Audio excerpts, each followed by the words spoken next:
ada pembelajaran berharga yang ingin aku sampaikan untuk teman-teman semua. Berdasarkan pengalamanku, adakah tips yang membantu dan adakah kesalahan yang harus kita hindari ketika belajar bahasa asing? Cerita berawal dari nol, di mana aku belum mampu berbahasa asing. Hingga pada tahun 2019, aku pindah ke Jepang bersama keluargaku. Dan disinilah perjalanan aku belajar bahasa asing dimulai. Sekitar 2 bulanan, aku sudah hafal semua aksara hiragana dan katakana. Disinilah poin utamanya. Setiap kali aku jalan-jalan keluar, aku suka ngebaca tulisan random yang ada di jalan. Kalau ada tulisan di layar informasi, aku coba baca. Jadi teman-teman, pembelajarannya adalah bahasa adalah ilmu yang harus dipakai. Belajar bahasa gak harus cuma lewat buku paket atau kamus. Jadi kamu juga harus mempraktekannya. Bisa melalui percakapan, membaca, atau menulis.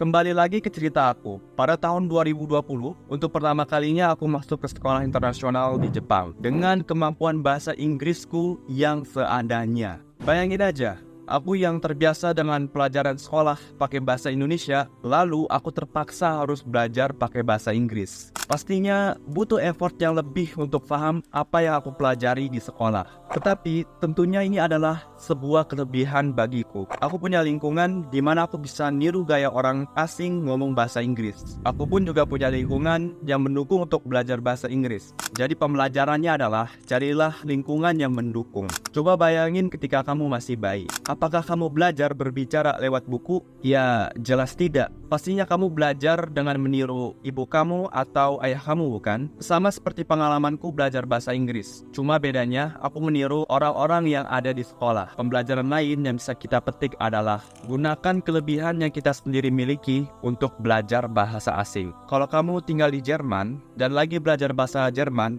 maka gunakan kelebihan tersebut. Kalau kamu punya banyak teman yang bisa berbahasa Inggris, maka gunakanlah kelebihan tersebut. Back to the story. Pada awalnya, rencana tinggal di Jepang tuh nggak lama-lama banget. Tapi ternyata ayahku karena pekerjaannya mengharuskan menjadi permanent resident atau penduduk tetap di Jepang. Tapi ada yang harus kamu ketahui. Penduduk tetap bukan berarti ayahku pindah ke negaraan. Dan statusku saat ini adalah long-term residence atau penetap yang tinggal di Jepang dengan periode yang panjang. Dan disinilah aku mulai terdorong untuk belajar bahasa Jepang. Mulai belajar dari level N5, kini aku lagi belajar level N2. Jadi sebenarnya selama hampir 6 tahun aku tinggal di Jepang, pada 2 tahun pertama aku belum begitu serius belajar bahasa Jepang. Sampai di waktu aku tahu aku harus tinggal di Jepang untuk waktu yang panjang, disinilah aku mulai serius.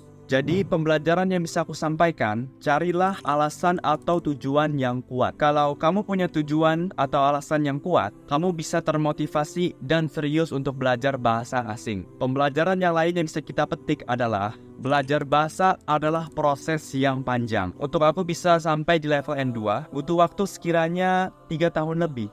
Jadi kamu harus sabar dan nikmati prosesnya. Bonus, ketika belajar apapun itu, kalian harus tahu satu hal ini. Dan ini adalah sebuah kesalahan yang mungkin semua pelajar lakukan. Kamu pernah ngerasa gak sih ketika belajar apapun itu untuk pertama kalinya, kamu ngerasa kayak, wah aku itu kayak pinter banget, atau aku ini pede banget sama ilmu yang aku punya. Tetapi ketika kamu belajar lebih banyak lagi, kamu mulai ngerasa kayak, waduh aku ini harus belajar lebih banyak lagi. Dan hal ini pun juga pernah terjadi pada diriku. Aku juga pernah ngerasa sombong kayak aku ini udah tahu banyak tentang bahasa Inggris. Aku ngerasa lebih mahir dari orang lain. Dan ternyata ada nama di balik fenomena ini, yaitu The Dunning-Kruger Effect. Grafik ini nunjukin ketika kita punya ilmu yang sedikit, kita cenderung ngerasa sangat percaya diri. Atau lebih tepatnya, terlalu percaya diri. Tetapi semakin kita mendalami ilmu tersebut, kita mulai ngerasa kayak masih banyak hal yang harus kita pelajari sebenarnya. Tetapi seiring kita mendalami lagi ilmu kita, kita mulai mendapatkan kembali kepercayaan diri kita. Dan disinilah